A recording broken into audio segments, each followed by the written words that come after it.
pages turn to gray, secrets locked away, chasing down the ghosts of a yesterday, uncovering the names from history's forgotten days.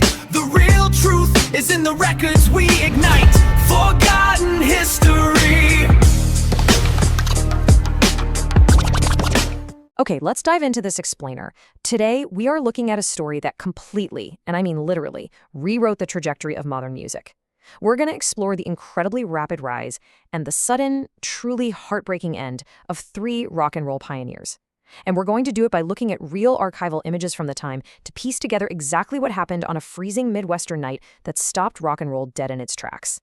You know, people have said that walking into the surf ballroom is like walking into a time machine. So let's imagine it. It's February 2nd, 1959 in Clear Lake, Iowa. The floor isn't empty like this. It's absolutely packed with 1,500 ecstatic teenagers. The energy in that room is just electric. Up on that stage are three young stars who basically had the whole world in front of them. But tragically, for Buddy Holly, Ritchie Valens, and J.P. Richardson, the Big Bopper, it would be the very last night of their lives. Section 1. Three rising rock pioneers and the ambition behind the stars. Before we get to the tragedy itself, we really have to look at the incredible drive of these musicians. Let's start with Buddy Holly. He was only 22 years old, barely into his 20s, right? But he was immensely impatient. He knew exactly what he wanted. In fact, he was in such a hurry that on his first date with his soon-to-be wife, Maria Elena, when she told him he hadn't known her long enough, Buddy just flat out replied, "I haven't got time." And sadly, that impatience played a massive role here. Because by late 1958, Buddy was completely broke.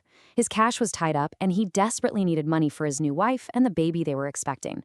Because of that, he was forced onto this grueling winter tour simply because he needed the cash. Now, what's really interesting about this slide is just how incredibly fast Ritchie Valens' rise actually was. He was rock's very first Chicano star, and he grew up in deep poverty, literally sleeping out under the wooden sills of his family's house. But get this, he packed his entire groundbreaking career into just 8 months. 8 months! From being discovered playing a beat-up amp, to releasing his first hit, Come On Let's Go, to shooting a feature role in a movie, all the way to boarding that winter dance party tour. And he was only 17 years old, driven entirely by the goal of making enough money to finally buy his mom a house. And then there's the Big Bopper, born J.P. Richardson. He was a 28-year-old DJ out of Beaumont, Texas. J.P. was driven by this deep desire to escape the poverty of his own childhood. He was a deeply devoted family man, and honestly, he hated being on the road.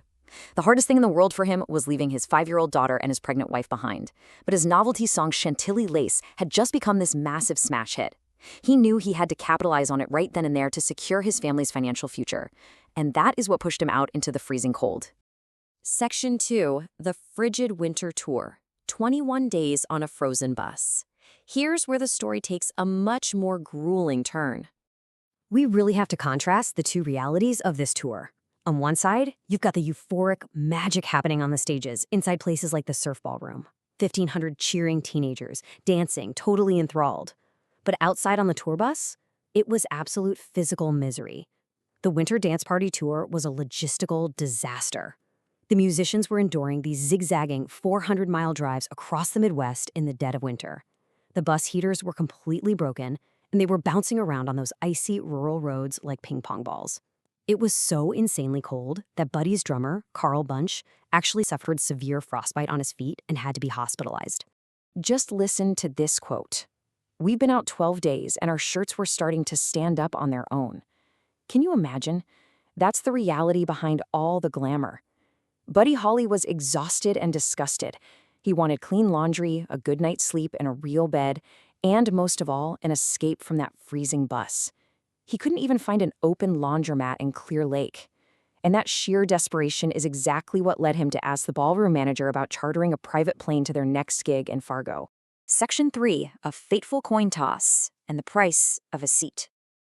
Let's head into the dressing room and look at the fateful decisions that would forever alter music history.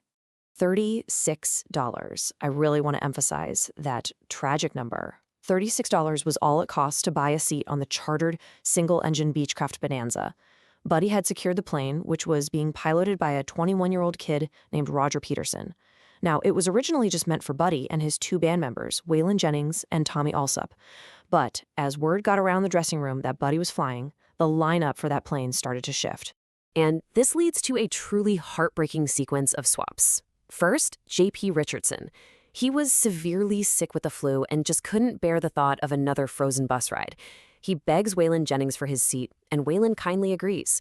When Buddy finds out, he jokingly teases Waylon about staying on the bus, and Waylon fires back a joke of his own. "Well, I hope your plane crashes." A throwaway line that would haunt Waylon for the rest of his life.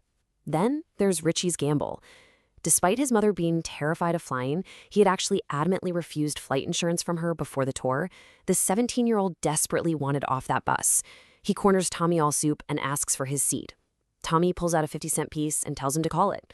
Ritchie calls heads and wins a seat on the plane. Section 4. The Day the Music Died. February 3rd, 1959. What happened next is a somber and chilling piece of American history. Just past midnight, the plane took off into the dark, wintry sky.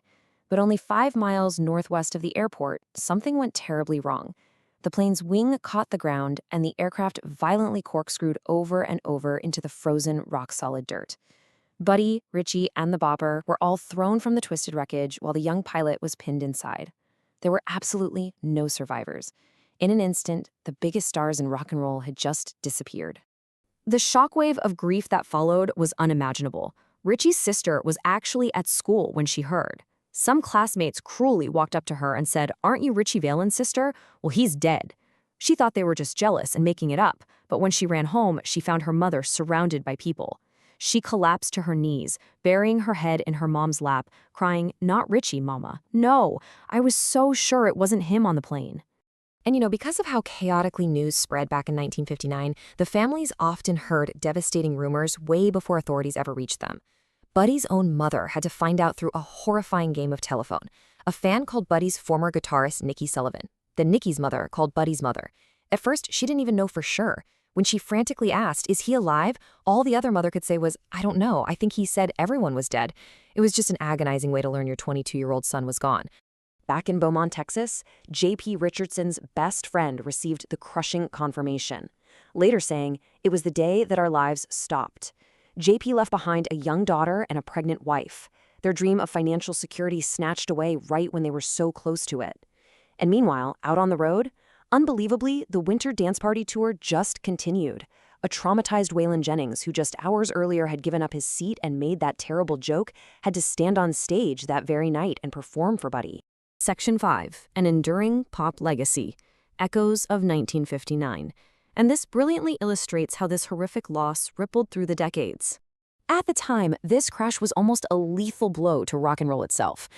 Think about it. Buddy, Ritchie, and the Bopper are killed. Right around the same time, Elvis Presley gets drafted into the Army. Chuck Berry is facing severe legal troubles. Jerry Lee Lewis's career is buried by scandal. And Little Richard leaves rock entirely for the ministry. This tragedy acted as a dark exclamation point on the era. It literally almost buried rock and roll entirely, leaving this huge void that was filled by safe teen idols until the British invasion arrived years later. But pop culture didn't let them fade away. It actually stepped in to heal the wounds and resurrect their legacy. In 1971, Don McLean wrote the massive #1 anthem American Pie, finally giving a lasting name to the day the music died.